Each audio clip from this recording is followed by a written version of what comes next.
If anyone had ever told me a few years ago that we would ever read headlines like these in American newspapers, I would have called him crazy. Yet here we are, reading them. In the middle of the 20th century, in the United States of America, hundreds and hundreds of teenage boys and girls are becoming hopeless dope addicts every year. It's fantastic, it's unbelievable, and it's terrible, but it's true. The government maintains 2 hospitals just to treat drug addicts at Lexington, Kentucky, and Fort Worth, Texas. It used to be a rare thing for a juvenile to be admitted, but look at these recent figures. And remember, these are only confirmed addicts who have come to the attention of federal authorities. How many others are still only occasional users of marijuana or heroin, morphine, or in some cases sleeping pills? It's pretty hard to estimate. But there's one sure thing. Nobody is going to stay an occasional user very long. This is one game nobody beats. If you use narcotics, before long you'll have the habit, about the hardest in the world to break. And the dope addicts say, you're hooked. Well, how does one become hooked? The simplest way to answer that is to talk to someone who has had the experience. This is the home of Mr. and Mrs. Walter Howard. They just got their teenage daughter back after a 6-month nightmare that even Edgar Allan Poe couldn't have improved on. Mrs. Howard agrees to let us talk to her daughter, Phyllis, when we explain that we could use her case to help others avoid the same mistakes.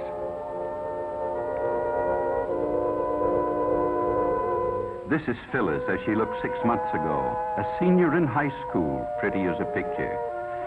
Just recently, she was released from the narcotic ward of the county jail in the custody of her parents. It's hard to believe that this girl is the same as the one in the picture, but it doesn't take long for the drug habit to make anyone over.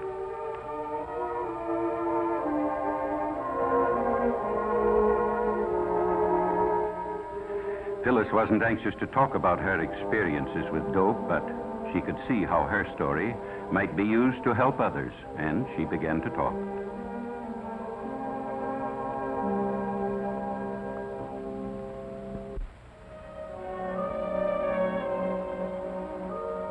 I guess I knew about reefers, that's marijuana, ever since junior high. Some of the boys smoked them, the ones who couldn't get along, who were afraid of everything. You know, the ones with no backbone.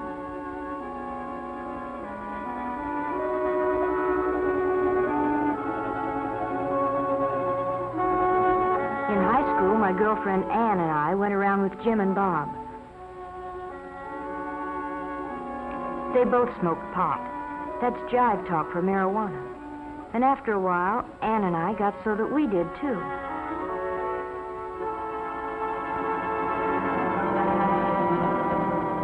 It's funny what it does to you. Everything speeds up to 100 miles an hour. You think you're real sharp, and you laugh a lot. You feel like you're the biggest person in the world.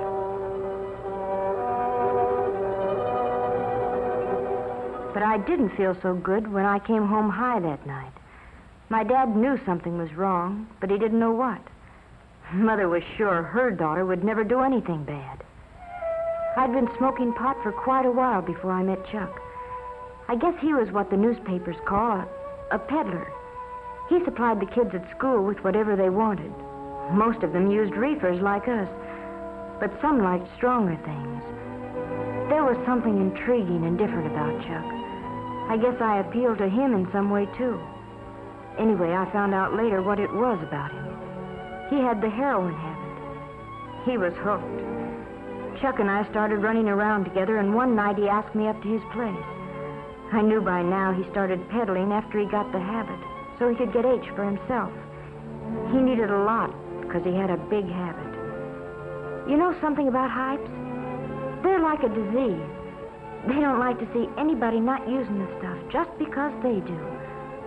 Chuck finally talked me into using heroin. He said it would make him feel better. So I tried it. But I was going to be smart. Just take it or leave it. Nothing was going to happen to me. But before I knew it, I was hooked. Bad. I had a heroin habit as big as Chuck. I hadn't been home in weeks. Oh, Chuck and I were married, but it didn't matter very much. Nothing does. Not when you're on H. All you think about day and night is dope. How much you've got, where to get more, what you'll do if you can't get it. And then they'd got Chuck. They had to eventually, I knew that, but it didn't matter much. Nothing did except age. All of a sudden it hit me. If Chuck had seen the cops coming, he might have got rid of our supply.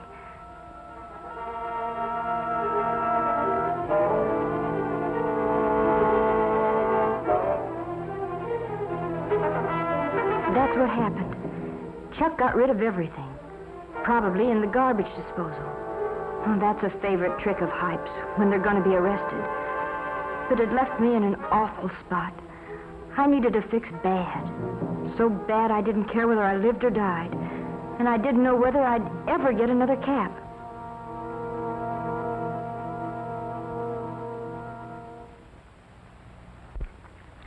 In the meantime, Phyllis's parents had nearly gone crazy. They hadn't seen or heard from their daughter in months. Mr. Howard checked every newspaper story that might by any remote chance have to do with Phyllis. But gradually their hopes died.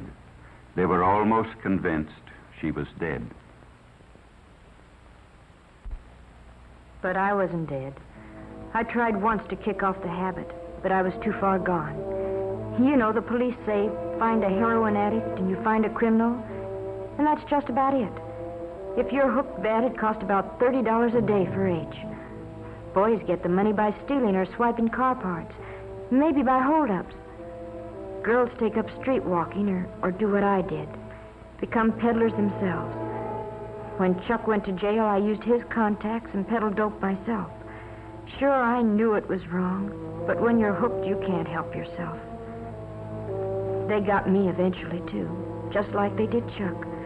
And when I was arrested, I was almost glad. I told them I wanted help. I wanted to try and kick it off. It was horrible. 5 days, and I didn't care whether I lived or died. It feels like your skin is being torn right off you, and then you ache all over and get sick and you can't breathe. Your nose runs and you have a high fever, and then you pass out, but when you wake up, it starts all over again. 5 days. But I was lucky. I kicked it off, and I've never used dope since. Maybe what happened to me will keep it from happening to somebody else.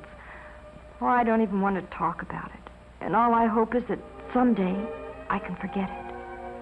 Well, that's Phyllis's story. In the United States of America, 20th century. Unbelievable, isn't it, that such things can happen? Phyllis's case is typical. Most teenagers start off with marijuana. Then they decide to see if heroin has any kick. It does. Sometimes it only takes a few days to find out they can't leave it alone. In order to get money to buy it, they turn to crime. And that's the story. There are practically no happy endings when you fool with drugs. Doctors say restoring an addict to normal life is about the toughest thing in medicine. Well, what's the answer? Enforcement? Yes, that's one of them, certainly. In the Far East a few years back, they were lining up dope peddlers and shooting them in the back of the head. But it didn't stop addiction. It just made it harder for victims to get the stuff. No, the answer is a simple one. Just use your head. Leave narcotics absolutely alone. Remember what happened to Phyllis and others like her. Talk it over with your parents or school counselor, somebody you have confidence in. Some say the Reds are promoting dope traffic in the United States to undermine national morale. They did it in China a few years back. It's certainly true that the increased use of narcotics plays right into their hands. But why not show everybody, including ourselves, that young American men and women have too much intelligence to make such a stupid, ghastly, tragic mistake? Let's make tomorrow's headlines read like this.